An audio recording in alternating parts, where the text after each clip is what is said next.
एक बार एक राजा ने अपने दरबारी मंत्रियों से पूछा, प्रजा के सारे काम मैं करता हूँ, उनको अन्न मैं देता हूँ, रोजगार मैं देता हूँ, उनकी बेटियों के विवाह मैं कराता हूँ, सुरक्षा भी मैं देता हूँ, हर काम मैं ही करता हूँ। फिर ये लोग आरती भगवान की क्यों उतारते हैं?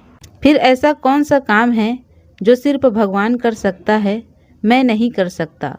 कोई मुझे भगवान के काम तो बताओ। मंत्रियों ने कहा, महाराज, इस प्रश्न का उत्तर तो कोई साधु महात्मा ही दे सकता है, उन्हीं का भगवान से परिचय रहता है। राजा ने कहा, तो जाओ, किसी महात्मा को यहाँ दरबार में लेकर आओ जो मेरे इस प्रश्न का उत्तर दे सके। पूरे राज्य में महात्माओं की खोज हुई। राज्य की सीमा पर एक सिद्ध महात्मा की कुटिया थी। मंत्रियों ने जाकर महात्मा जी को राजा के प्रश्न का उत्तर पूछा। महात्मा जी ने कहा, मैं कल स्वयं दरबार में आकर राजा को उत्तर दूंगा।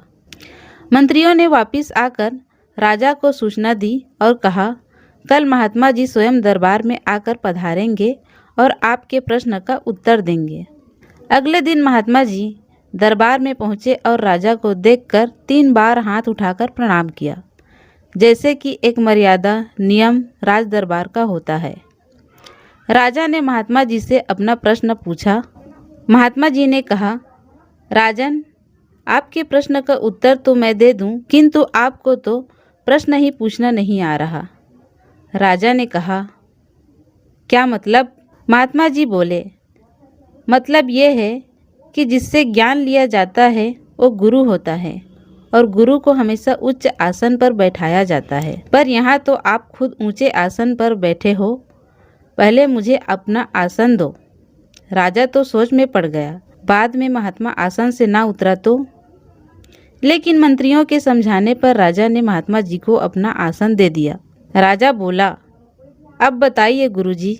महात्मा बोले, इस अहंकार रूपी मुकुट को पहले उतार कर खड़े हो, तभी तो ज्ञान मिलेगा।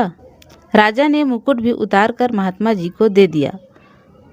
राजा बोला, अब तो बताइए गुरुजी। महात्मा जी ने कहा, पहले गुरुजी को प्रणाम तो कर राजा। राजा ने महात्मा जी को हाथ उठाकर 3 बार प्रणाम किया। राजा ने कहा, अब तो बता दीजिए। महात्मा जी ने कहा, अब भी कुछ बताने को शेष बच गया है क्या? अभी भी समझ में नहीं आया? राजा बोला, क्या मतलब गुरुजी? महात्मा जी ने कहा, देख, 2 मिनट पहले मैं दरबार में आया था। आप ऊंचे सिंहासन पर बैठे थे, मुकुट सिर पर था और मैं नीचे खड़े होकर हाथ उठाकर प्रणाम कर रहा था। लेकिन अब ठीक 2 मिनट बाद मैं सिंहासन पर बैठा हूँ, मुकुट मेरे सिर पर है और तू नीचे खड़े होकर मुझे प्रणाम कर रहा है।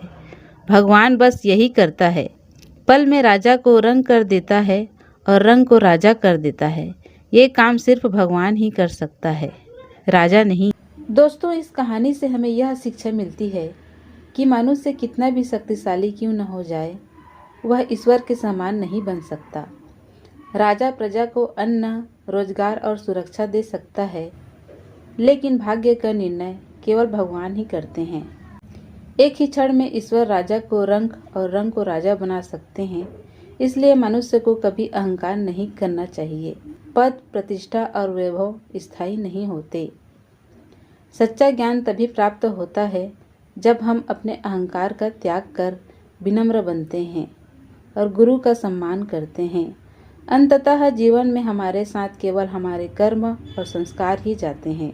अतः सदैव नम्र रहें, ईश्वर पर विश्वास रखें और अच्छे कर्म करें। यही जीवन की सच्ची सफलता है।